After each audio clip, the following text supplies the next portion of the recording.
Hi friends, எங்கே வந்திருக்கோம் அப்படின்னு பார்த்தீங்கன்னா, இன்றைக்கி வந்து ஒரு பங்களாதேஷ் ஹோட்டலுக்கு ரொம்ப நாள் ஒரு ஆசை வந்து பார்த்தீங்க அப்படின்னா பங்களாதேஷ் ஹோட்டலில் சாப்பிட்ணும் அப்படின்னு சொல்லிட்டு இன்றைக்கி இந்த சைடு வந்தேன். அதோட சரி அவங்கள்ட்ட கேட்டேன், வீடியோ எடுக்கலாம் அப்படின்னு. ஓகே, எடுத்துக்கலாம் அப்படின்னாங்க. அதோடு தான் உங்கள்கிட்ட கேட்டுகிட்டே இருக்கிறோம். எல்லாமே ஒரு விதமாக இருக்குது நண்பர்களை பார்க்குறதுக்கு. சரி வாங்க காமிக்கிறேன், நீங்களும் பாருங்கள். இது என்னன்னு தெரியல, சாப்பாடு வந்திருக்கு. அப்புறம் பார்த்தீங்க அப்படின்னா பொரியல் இன்னும் வந்திருக்கு, பரவாயில்லையே. என்ன வெறும் ரசம் பண்ணேன், இது ரசமா? இதுதான் பங்களாதேஷ் ஹோட்டல் சாப்பாடு. என்ன எங்கள் ஊர்லேயெல்லாம் ஃபஸ்ட்டு மீன் குழம்பு சாம்பார் இதாண்டா வைப்போம். நீங்கள் என்ன ரசத்தை ஒன்று வச்சுருக்கீங்க? ரசமாக என்னன்னு தெரியல, இது பார்ப்போம் இருங்க. பரவாயில்ல, நிறைய ஒன்று வச்சுருக்காங்க. இது வந்து சாம்பாருங்க, ரசம் கிடையாது. இது ஒரு வகையான சாம்பார், கீரை, அப்புறம் வந்து கத்திரிக்காய் பொரியல், அப்புறம் வந்து வெள்ளரிக்காய் சாலட்டு, அப்புறம் சாப்பாடு, ஒரு தண்ணி பாட்டிலு, இவ்வளோ தான் வச்சுருக்காங்க. சரி சாப்பிட்டு போவோம் எப்படின்னு. ஏதாவது வேணும் அப்படின்னா நீங்கள் தனிப்பட்ட முறையில் வாங்கிக்கணுமா?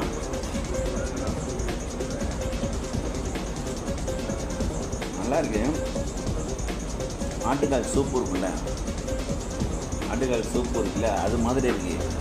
இது வந்து கொழுப்பு போட்டிருப்பாங்கன்னு நினைக்கிறேன்.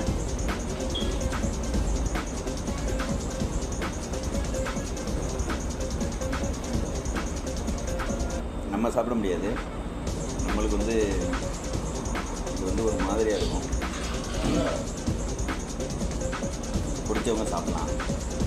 நல்லா இருக்கு. ஆனால்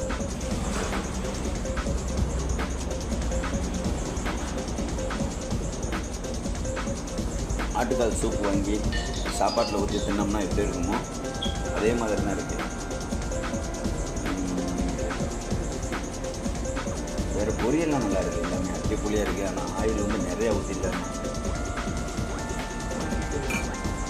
எல்லாமே ஆயிலில் தான் இருக்குது.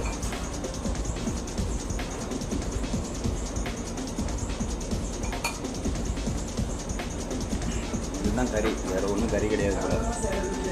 வேறு ரைஸ் ஏதாவது இன்னொன்று நினைக்கிட்டு இருக்கோம். கீரை வந்து நல்லாயிருக்கும்னு நினைக்கிறேன், பார்ப்போம்.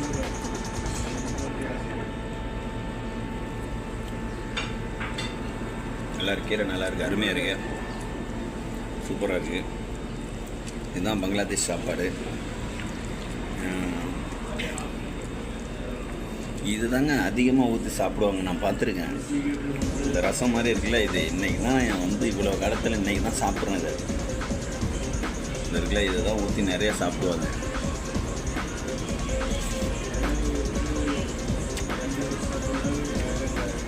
அப்படியே பார்த்தீங்கன்னா அதான் ஆட்டுக்கால் சூப்பு வாங்கி நம்ம சாப்பாட்டில் ஊற்றி சாப்பிட்டோம்னா எப்படி இருக்கும், அதே மாதிரி இருக்குது.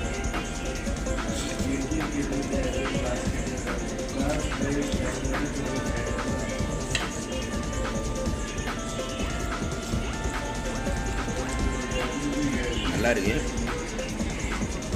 குறை சொல்கிற மாதிரிலாம் இல்லை. ஆனால் நம்ம தமிழ் நண்பர்களையும் சாப்பிட முடியாது, சரியா? நம்மளுக்கெல்லாம் வந்து மீன் கறி, சாம்பார், ரசம் இந்த மாதிரி இருக்கும். இது வந்து ஒரு மாதிரியான கவுச்சியோட வருது. இந்த அதான் ஆட்டுக்கால் சூப் ஊற்றி சாப்பிட்டா எப்படி இருக்கும் அதே மாதிரி தான் இருக்குது. மற்றபடி பொரியல் எல்லாமே சூப்பராக இருக்குது. இந்த கீரையை போட்டு, இந்த கீரையை அந்த சாம்பார்லேயே போட்டு வெளுத்து கட்டியாச்சு. நல்லா தான் இருக்குது சாப்பாடுலாம், ஒன்றும் குறைய சொல்கிற மாதிரி இல்லை.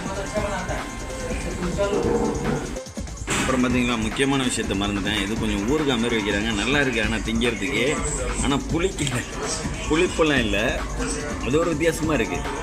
ஒரு வழியாக சாப்பாடெல்லாம் காலி பண்ணியாச்சு. எனக்கு இந்த குழம்பு மட்டும்தான் கொடுத்துருக்காங்க, வேறு குழம்பே கொடுக்கல.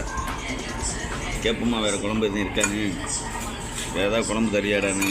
இது என்ன நல்லா இருக்கான்னு ஒரு மாதிரி கவுச்சி வேலை தான் வருது.